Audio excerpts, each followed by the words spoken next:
to your team here?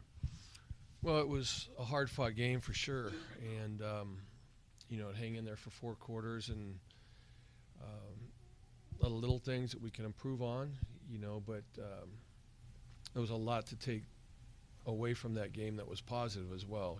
How the guys continued to fight. We field position in the second half, got back in there, and had a chance to win the game. And so it was Minnesota's a good football team, very good football team, physical football team, very talented group, and so it was a hard-fought game, and but we didn't accomplish what we went there to do. Um, but the guys battled, competed well, and so just clean up a lot of the little things. There's a lot of little things that in a game like that can make a difference here or there. Losing games is tough, but losing players sometimes can be tougher. And you guys had 3 of your starters exit that game with injuries. None of them came back on the field. Micaiah Quick, Netane Muti, and Jaron Bryant. How much can you tell us about those 3 guys and what the outlook is moving forward? Well, Natani is going to be out. He ruptured his Achilles, so on his other foot, he'd had that happen once before on his right leg, and this one's his left one. So he's scheduled for surgery tomorrow, and so that'd be a season-ending injury for him. And but I think the other guys would be ready to go. And your 2 touchdowns came after he left the game. So what does that say about the depth of your offensive line and the way those other guys slid into those spots?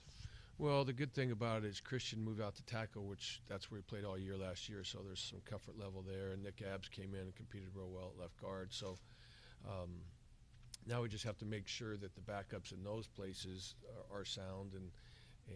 But we've been really trying to move guys around a lot so they have experience at every position in case we get into those, when guys start going down and you need to have a rotation going on. It's important that they practice there, of course. So now we move forward. It's I hate to lose Muti because he's just such a strong competitor and kind of the guy on that line that everybody looks to. But we'll step up. There's other guys as well, and so I just hate for him, having already been through one Achilles, to have to go through another, and they're pretty long rehab processes with those Achilles. And as far as the game goes, was there anything you saw in looking back at it that was significant that you didn't notice at the time, or anything that became clearer? I know there are some calls that made you scratch your head. Anything that after having a chance to look at it that closely you understand now that maybe you didn't at the time? No, there's certain things in the game, with calls here or there that make you scratch your head, but I'm not in the mind of those guys, and it was not our officiating crew, so I can't really ask questions about it. So, but you move on. It's the way it is, and it's unfortunate. Our guys fought hard, but we move on and move on to next week and get our mind focused on UCLA. But you talked about the strength of the linemen going into the Minnesota game. Is there something that stands out looking ahead to UCLA, and just how dangerous is the fact that Coach, talk about the linemen and how big they are for Minnesota. Is there something that stands out when you look at UCLA, and just how dangerous is it that they haven't yet picked up a win under Chip Kelly? Well, they're a very talented football team. I in no way, shape, or form can you get fooled by their record, because Cincinnati's a really good football team, physical football team, did a great job. And Oklahoma, they're one of the top 3 teams in the country, in my opinion. Very, very talented group. And UCLA really battled well. Oklahoma just made some huge plays. Their quarterback was really hard to deal with and made some plays against UCLA. But UCLA's right there to cover, and they're a talented group. They have a lot of team speed and a lot of speed on offense, a lot of speed on defense, and so very aggressive group, and so they're talented. Further questions? Schematically, what do you see from UCLA's offensive defense compared to what you faced against Chip Kelly at Oregon? It's It's a little early to tell. We're kind of in the process right now, figuring that all out. You know, game planning day right now. We've been looking at it through the morning. You know, so but you know, anytime you have a background of doing something, you can always expect what he's done in the past. You know, so whether that be at Oregon or whether what he did in the NFL or what have you. You know, but he's a very good coach, very smart coach, and knows how to attack certain defenses. So we're going to have to stay disciplined with what we do. And but they have a lot of talent. There's no question about it. They have a lot of speed in the backfield. They have big backs. They have quick backs. Good offensive line. Guys outside that can go get it. And their quarterback really is a guy that's very dangerous. I thought he really came on in the Oklahoma game. Threw a lot of really nice balls down the stretch, and he can also beat you with his legs. He's mobile and athletic enough to get out and do something with his legs too. So we have a big challenge ahead, no doubt.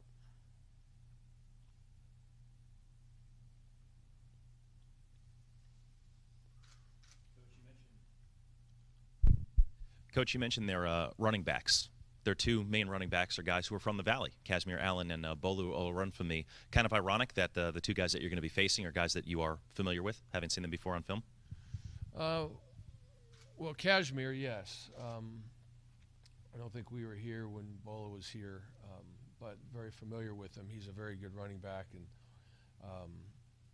but Casimir for sure. You know, last year, you know, he's exceptionally fast, really gifted back, and you know, they're using him really well, and he's made some big plays for him already as a true freshman. So familiar with him, we know what he can do for sure, you know, but you still got to stop him, and that's easier said than done because he's not only fast, but he's physical, and he'll finish runs, and he can do a lot of things out of the backfield, catching the football, and so he's an explosive guy, no doubt about it. Looking at the schedule and future schedules, you guys have a Pac-12 opponent on the schedule going to the year 2025. Do you think that that's good for the fan base, good for these programs to be able to play schools on the West Coast every year? Oh yeah, I think you know, I don't have it memorized to know, you know, that far ahead. I'm just kind of worried about this week, to tell you the truth. But no, I think it's always good, you know, because our recruiting base is in California, and you know, anytime that we can play Pac-12 schools, I think it's great for our fans, it's great for our players, it's a great challenge for us, and so yeah, I'm happy that, you know, we have those teams on our schedule.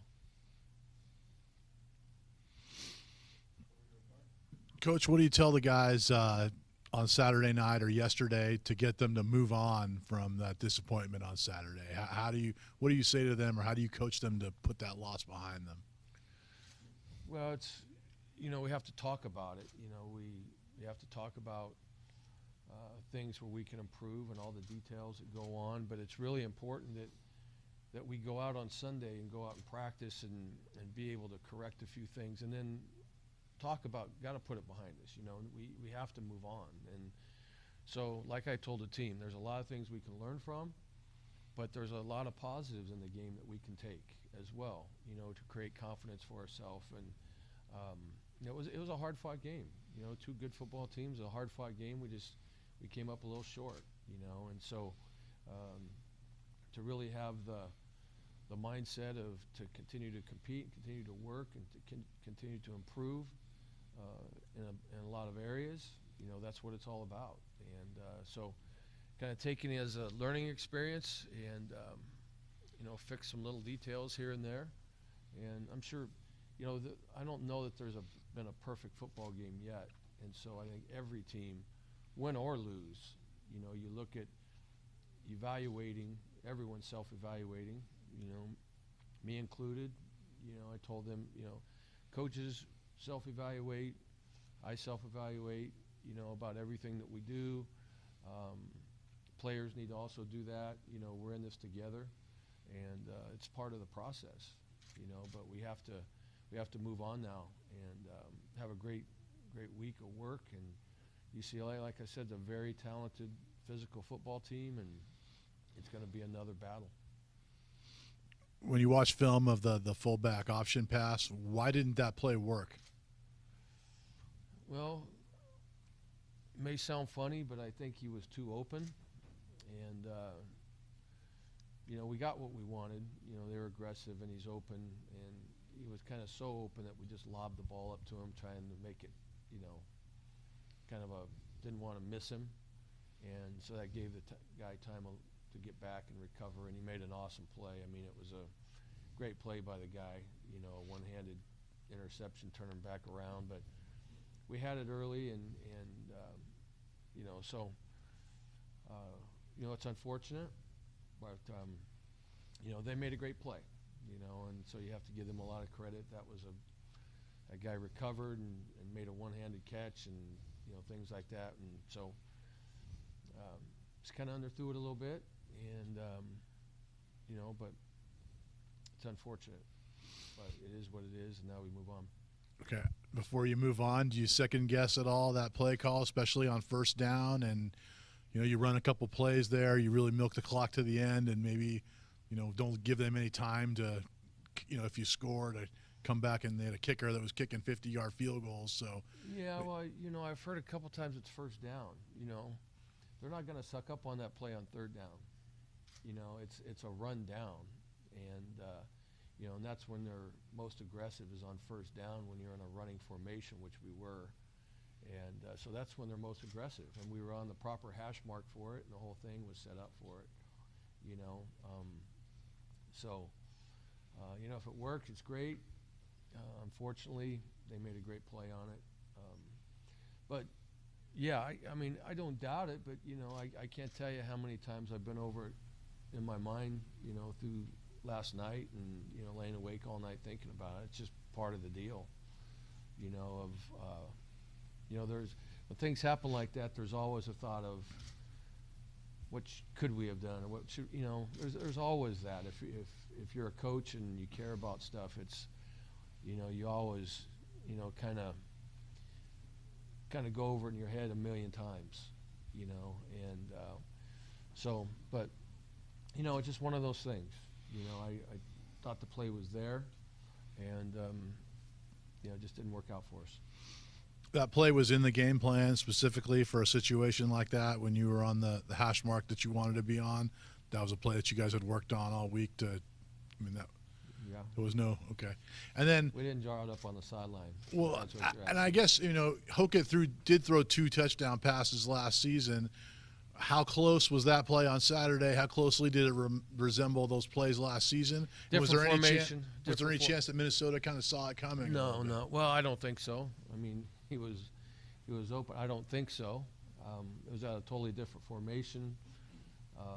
We pitched the ball before we handed this one. We were in a total different formation. Keyshawn caught the other one with a fake crack and go. We were in a totally different formation, so philosophy is kind of the same, to take advantage of guys that are aggressive, and they were very aggressive. I thought I was really impressed with the way they were aggressive in the secondary and the way they tackled. We had a lot of one-on-ones where they came up and made really good open field tackles, and they were very aggressive in the secondary. Like I said, we, thought we had it, and they recovered well, and, let's give them credit. And then lastly on that play from me, did you have to have a talk with your quarterback after that? Because you kind of took the ball out of his hands in that key situation after he had, finally seemed like gotten the passing game working a little bit to get down to the goal line. Did you have to kind of did you have to have any discussion with him about that call? And No, I wouldn't even think about having to do that. I mean, we understand, what the game is, and there's certain plays for certain situations and things like that, and it's I don't think there's any resentment at all from our quarterback or anybody else. It's the way the game goes, and but no, I would. Marcus is not that guy. I mean, he's not that guy that's going to complain about, what the play was. I mean, it was there. They made a great play. It could have been any other play that could have made a great play. Who knows? So I'm not. No, Marcus is not that guy for sure. Of, hey, why'd we do that type of thing? He sees on tape. We could pull it up for you on tape right now, and you'd see, wow, that's really open. It happened the way it happened. And so, it is what it is. But no, Marcus is not that guy. And then lastly, you said that you kind of made a comment a minute ago. The game plan was kind of spread out Minnesota's defense and tried to get the ball on the edges. Minnesota kept making the tackles against you guys. Runs after catch were very limited.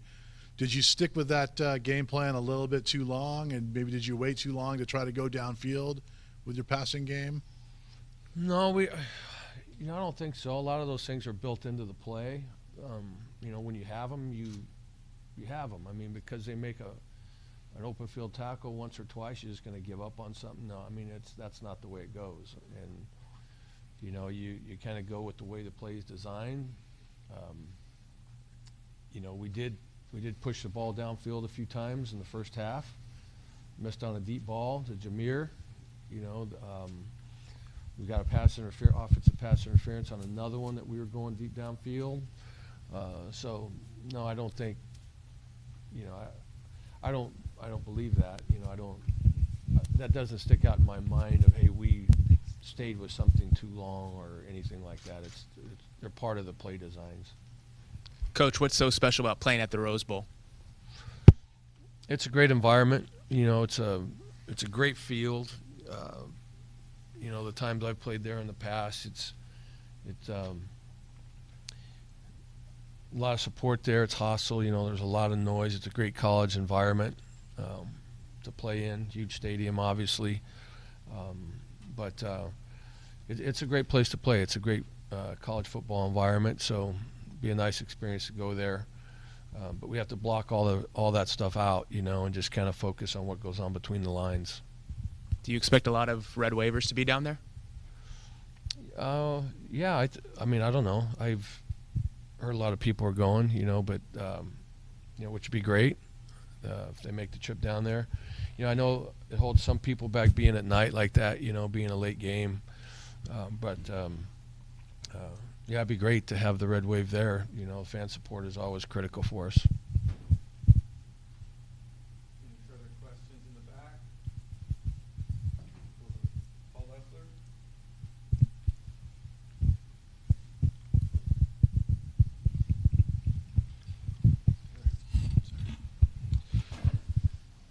So, Coach, the offense that Mark was talking about, a specific play there, do you think maybe you lost some offensive momentum early in the game when you get 9 yards on first down from DeJounte around midfield and then couldn't move the chains from there? And maybe in the big picture, was your defense on the field too long in that game? Well, yeah, the time of possession was for sure in their favor. And they were kind of mashing us. They were really controlling they were on schedule to where they could run the Wildcat and just kind of pound it at you, a couple yards at a time, which eats a lot of clock. Yeah, we went for it on 4th and 1 and got it, but had a legal procedure which hurt us. That was at midfield, on the other side of midfield, and so that was a critical mistake. That we weren't set when we snapped the ball. Because now it's 4th and 5, we have to punt it. So, they controlled the ball. They controlled. Their offense does that. But I thought their quarterback played really well. He was sharp. Threw some good balls, and they didn't have a ton of explosive plays. I think maybe 5, but he did a good job scrambling out of things and making plays. Down the field. They ran the ball and kind of stayed on schedule. They didn't end up in a lot of long yard situations, and which enabled them to kind of get to the Wildcat and kind of pound it in there, in short yard situations, which kept the chains moving. And you just mentioned Minnesota didn't have a whole lot of explosive plays, but that sure seems to be the potential of UCLA's offense, is maybe not the grind it out like the Gophers, but big play could happen at any time, right? No question. They have so much speed and ability. that you know, they're a little bit different the way they spread you out and try to hit some seams, and really good guys with the ball in their hands. You know, a lot of athleticism, a lot of speed, and so you know, if they crease you, they can do some damage. You know, so it's a huge challenge, no doubt about it, in all phases of the game this week. UCLA is a very good football team. Don't be fooled by their record. You know, like I said, I thought they played Oklahoma really tough. It's really hard to defend Oklahoma with all their weapons, and especially their quarterback. And you know, but UCLA played really physical and did a really nice job. You know, and Chris's question hit on this with playing in the Rose Bowl. You have a lot of experience there as a visiting coach. And I know the color schemes are similar for Cal and UCLA, but do you remember a game there where you felt your fans in that stadium in hostile territory and got a boost from that? Yeah, you know, there was quite a few times actually that a lot of the fans went down there and they sat at that far end, you know, and at least that's where they used to sit. I don't know where they sit anymore, but there was a pretty good section there, you know, that you knew that they were there, you know, because they were all together and they're making a lot of noise, and you knew that you were represented. So like I said, though, it's been a while since I've been there, so I don't know where they set the visiting fans anymore, you know, but yeah, I mean, there was a space there for fans to kind of make their presence known. So what would it mean to you if you get there Saturday afternoon as you're walking into the stadium and you look up and see a whole bunch of red on one end of the Rose Bowl? That'd be great. That'd be great. You know, it'd fire the players up, and it'd be great to have support there. I think players always feed off of that. But still, it's about, you know, it's about paying attention and focusing on what's between the lines. But it's always great to have our fan support anywhere we go. All right, great. Well, thank you, Coach. All right, thank you. Coach Jeff Tedford, the game Saturday.